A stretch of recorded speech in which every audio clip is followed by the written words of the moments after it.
This show may be becoming the worst promo ad for the city of Seattle ever.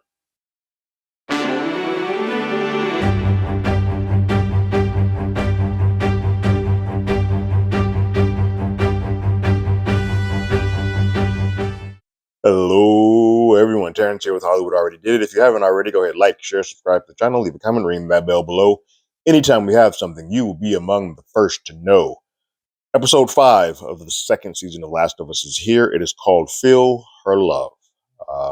Sounds so hopeful and warming, big religious epitaph that you would have for folks. But yeah, them seraphites, it's cray. I don't, I don't know which is worse between the trifecta of WLF, scars, or infected. But let's talk about this episode a little bit. So I think this might be the first episode this season where I'm going to be a little bit overly critical, as I have some nitpicks that I wanted to address.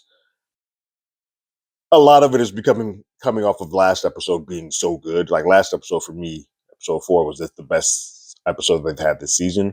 This episode has some good things that occur in it, but I think the biggest thing that I can sort of hang my hat on is pacing. And a lot of that is because it is trying to rush some things and slow down on some other things that just don't necessarily work together. And I also think there's a big character choice that Bella is doing with Ellie that I'm going to talk about in just a moment. This show has already taken some liberties with putting people in different places. And I think this is the first episode where that stuff is starting to catch up and they're trying to make sense of people appearing and people arriving, and the timing of it all doesn't jive. I'll address that piece when we get to it in the sort of recap. But my biggest sort of hang up with this episode as a whole is Bella. Bella's performance of Ellie. This is the first episode where I've had a problem with her performance as Ellie. I think previously her response to Joel and the way that Joel was killed in front of her, she nails that. Since then, her version of Ellie has been a lot more jovial, a lot more happy, and a lot more happy-go-lucky than I think the Ellie that is portrayed in the game. That Ellie was downright just wrought and morose and kind of rude to people, even to Dina. Like, I think the way that she responds in the movie, in the show to versus the game to Dina's pregnancy, can just sort of attest to that. She did not respond as well in the game as she did here, which is like, I'm going to be a dad. I'm willing to let that fly. But then to open this episode again with her being very happy and jovial and kind of just cracking jokes when there is sort of a mission to be had, and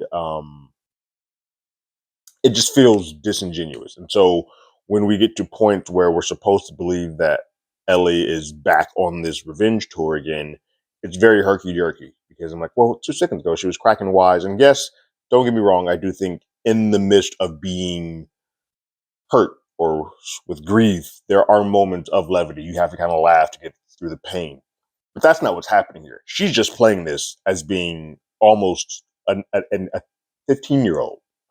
And it just reads weird in the time that this is supposed to be like, I'm serious about everything. And so as a gamer, I'm filling in those gaps myself. I'm filling in the gaps that, oh, Ellie is, I know this Ellie is, she's hurt, she's painful, she's got a mission to go through. As a person who's watching this with someone who hasn't watched or played through the game, there are some things where I think this version of Ellie's not giving off the sure anger and hate. Now, they may be trying to build that up to show the descent a little bit better, whereas in the game, I think she just automatically starts being angry after the death, where this is we're going to show the descent. But even that doesn't play right at the very end when the first of many on her revenge list gets taken off the board. This episode starts with a prologue, mainly, again, to catch the game up to a scene that has to happen at the back end of this episode. It's the only way that you're going to really take Nora out if you're going to have a one-to-one to the game. In the previous seasons, the director and the showrunner, Craig, and all of those folks said that they didn't want to put the fact that the open air spores are another way that you can become infected by breathing in these spores. you can become infected, because that would be too complicated for the general audience. They wouldn't get it. Well, in this episode, they have to introduce that quickly, and you have to accept it because we have to get to that in the back end of this episode. I feel like we could have probably sprinkled that in a little bit earlier. If it was confusing for one season, it's even more confusing when you just speed through it a little bit here, especially when you don't show anybody like having to have gas masks or whatnot. You don't really put the full weight of it, other than this pretty well done prologue at the very beginning. And so we open the episode up with Elise Park uh, informing WLF, I guess, second in command. We saw Hanrahan introduced to Isaac in the last episode, but she's like the second in command here. And she's getting some information from Elise, who basically breaks down that, like, hey, look, I went to this building and the hospital, and I cleared the floors, cleared 1 through 6. Everything's fine. No issues, no infected. We're good to go. And then one of my men, Leon, decided to go into the basement to just finish up the last level. And all of a sudden he started breathing heavy. He called me back. He's in breathing factory. And she's like, is it infected? He's like, no, it's in the air. Seal everything down. So basically they went to the basement and realized that all the fungus is underground. All the spores are underground, and it can cause them to become one of them through just airborne stuff. And so they have to seal that place down. We also learned that subsequently Leon was actually Elise's son, which is kind of heartbreaking, especially when we see on the back end. And so that just puts the airborne piece of the spores in play. Now, if we're going to see that more often, or if we're going to have some levels where that's a place and we have to use gas masks, who knows? But that was a big part of the game 1 and 2, which sort of got removed from season 1 and started being put back on play for season 2. But if for no other reason, just to let the finale of this episode play as it does in the game. So that's one of those things that gets sped along to try to put it on the board. We then pick back up with the girls at the theater. Ellie and Dina are doing their own things in regards to what's the next steps to going after Nora, the first of who they're going after. Dina is triangulating and listening to walkie-talkie signals and everything that the WLF is doing. Ellie is turning on lights and kind of being very jovial about the whole thing. It's weird. It just doesn't play. And I don't know if it's because of the way that Bella looks age-wise, or if it's just the way that she's sort of, this Dina-Bella interaction is happening here. None of it really works for the stakes that she is about to do. She should be a lot more downtrodden than what we're receiving here. And we get a little moment of that when she finds the stage and listens, just plays guitars. We hear a couple of chords, which are great. It's great to hear those chords. But even that feels disconnected from the moment of just levity that they just had a few moments ago. But Dina has triangulated and figured out the sort of the patterns and where the WLF is and where they're not. And in that, she finds that there's a sort of a blank space where they're not monitoring this section of Seattle. And they both are kind of like, well, why aren't they? And they deduce that, oh, it's infected. It's infected there. But clearly that's our route in. That's our only way to sort of get there. So let's do it. Dina also susses out that the WLF is very brazen with the information that they're putting on the open airwaves. And she comes up with the fact that they're probably this open because their direct opponent, well, their 2 direct opponents infected, aren't listening to walkie-talkies. And 2, the other scars kind of operate like Amish, and so that they don't have any electronics, so they can be as open as they want to on these comms because they don't think anybody else is listening, which works to Dina and Ellie's advantage. But to Dina's point, she's like, well, if they're as brazen and crazy as to do this, that, we are as brazen and crazy to just go into their backyard. So it's a wash. We're both nuts doing this. So they feel it's time. They start making their way through Seattle.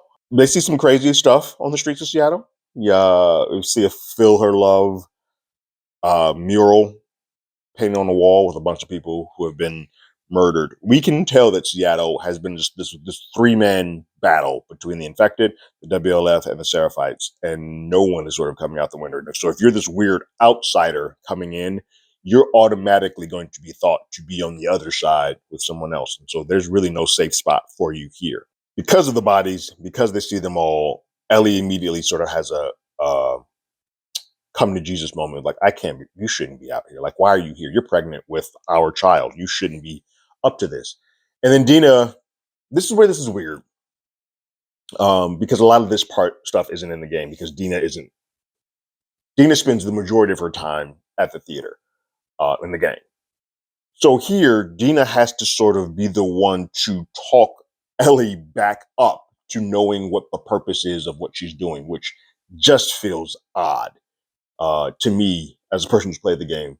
Ellie was never sort of taken off of that revenge tour. Here, she feels like she's going back and forth with like, oh no, we should do this. We should take you back. We should do this. We should go home. This shouldn't be the case.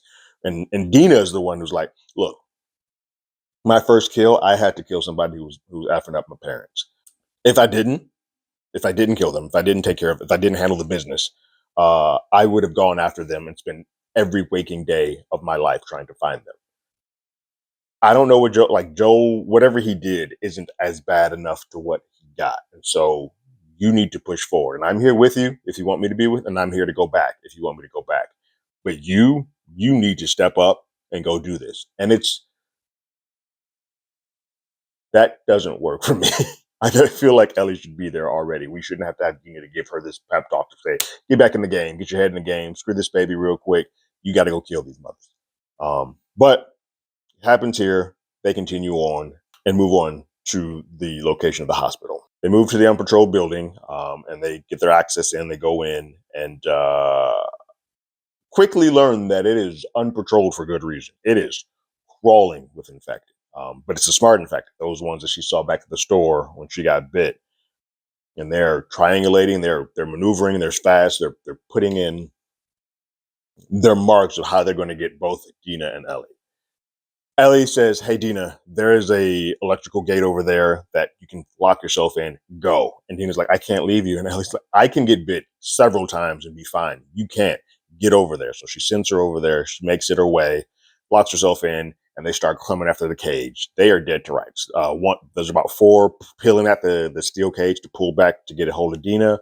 And then Ellie, who's a terrible shot in this show versus in the game, is just shooting and wasting bullets left and right. Some infected end up on top of her. And then they seem like they are dead to rights. And then all of a sudden we hear shotgun blasts coming in and the infected getting shot, clear it off. And then Jesse has arrived out of nowhere. For my wrestling fans, kind of like Randy Orton doing an RKO. Again, this is another one of those things that the game handles better than the show because timing wise, we've sort of gotten the breadcrumbs that Jesse and Tommy are already in Seattle based on the game. We sort of hear this thing where in the game, on the walkie-talkie, Dina overhears that there's I think a masked man or an unmarked man sort of roaming around Seattle. He doesn't belong to anybody. They don't know who it is. Dina and Ellie think that it is Tommy, and then they subsequently find out that it's Jesse. And so when we get to this point where Jesse does save them, it feels a little bit more earned. Here, it just feels like as an audience member, he just came out of nowhere. Now we subsequently learned that he and Tommy left Jackson right after the night after they did, and then happened upon the theater. They split. Tommy and Jesse split when they came to Seattle to cover more ground. Jesse found the theater, probably because it was lit up, because somebody turned on all the lights in the building in a decapitated city, and saw where they triangulated and just happened to make it there in time. That's very convenient, unfortunately. And so it's one of those things where it's like, the story here doesn't quite jive. I'm going to buy it because that's what the game tells me to buy, but it feels like we're rushing through things to sort of get there. And I think if you sort of had taken your a little bit more time, or even show that Jesse and Tommy are here, my brain immediately be like, okay, then it's possible that this could have occurred. This just seems like, they got saved even though they were DOA. He takes the girls and they scurry out of the hospital and they're being chased by WLF agents, who they then make their way into a park, and the WLF folks back off. They're like, nope, we're not going in there. That's not our territory. We're going to back out. Kind of like the Saints Row or Grand Theft Auto. Like, nope, that's not our turf. We're going to leave. So they take off. Understandably so, because there's some crazy shit happening in that park. The Seraphites have a WLF member that sort of was astray, got lost, and got put in that area, and they saying some religious stuff to him, throwing, she will find the way and all this good stuff. And then they slice him open and have his. We see the ramifications of what all those folks, those soldiers that were hanging with their entrails out the episode before. We see that happen in real time here, and it is rough. It is at that point that we hear a whistle, which we know is the coded signal for the Seraphites to sort of say, hey, there's somebody here, or we're under attack. And they have spotted Dina, Ellie, and Jesse, and an arrow starts firing out, and an arrow goes into Dina's leg. Ellie is immediately like, Jesse, take her back to the theater, and I will try to split them this way to sort of give you guys time to get away. So they split. Jesse and Dina go off their way. Ellie comes this way. She finds sort of a holding part in a tree, and so the Scars lose her. They call each other off, and they just go on about their way. Ellie at this point then is like, all right, cool, I'm going to go back to the theater. But then she sees the door opening to the hospital and decides to go make her move on Nora at this point.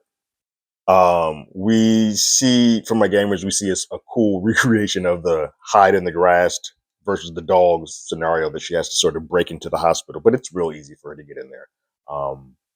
And then she finds Nora, who is healing people or taking care of people at this hospital. This is where, again, I think the way that Bella, because we haven't really felt it, the way that Bella is playing this and reading some of these lines just feels, it doesn't work as well for me.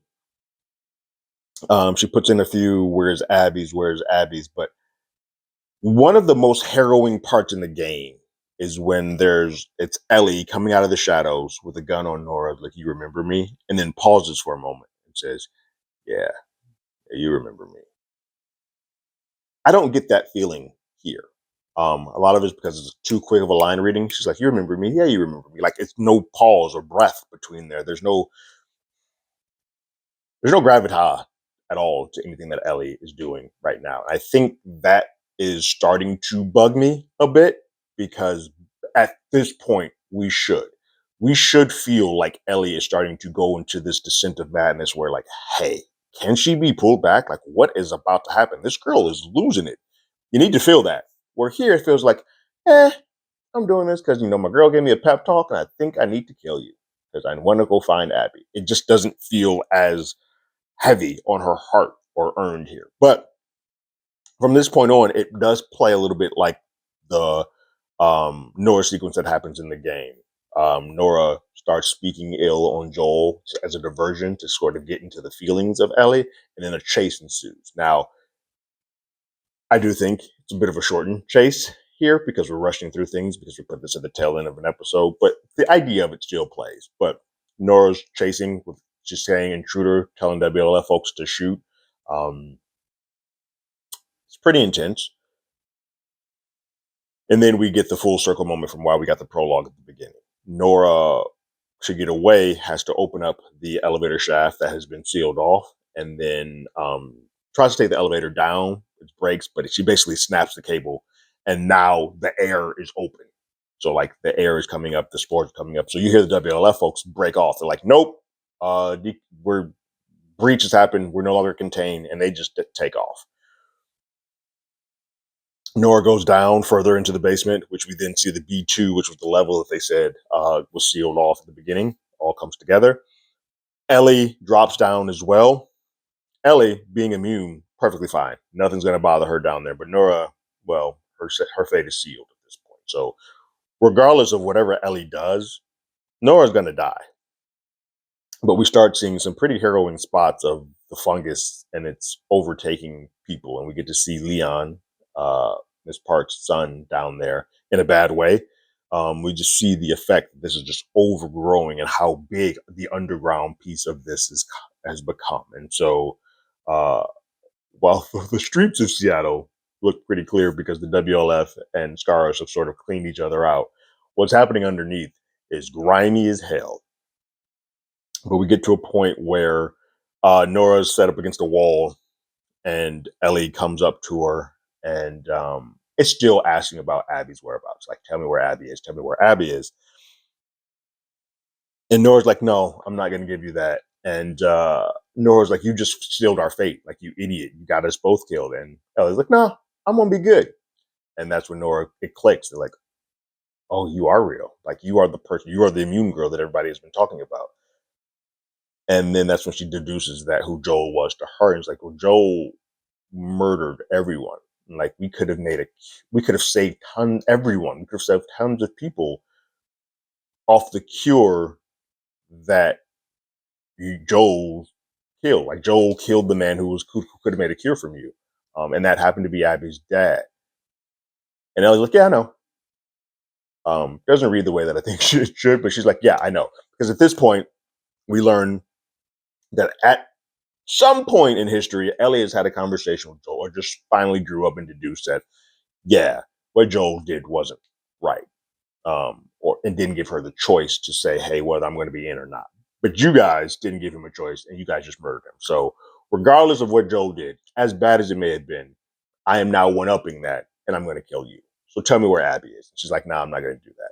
It's that point that Ellie goes to get a pipe and starts wailing on Nora. Not killing her, but just like in the legs, in the stomach.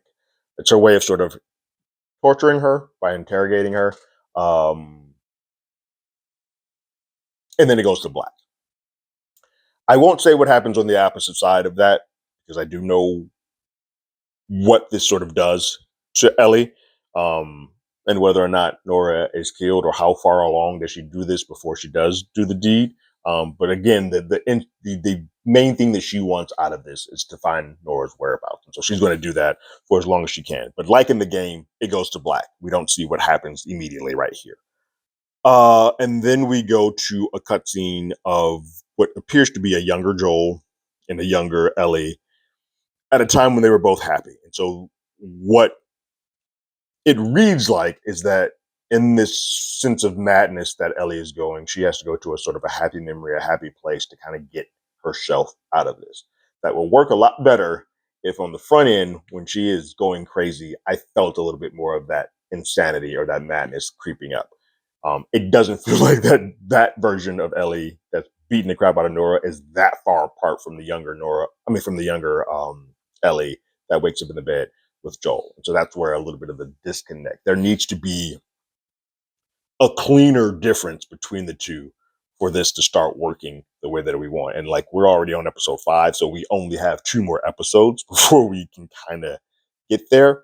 Um, that's my nitpick, and I don't want to beat up too much on Bella and Bella's performance because some of this might be the way the director and the showrunners are having her put this out there. Because I think it's there, like we saw with the Joel death, that she can get to that point. But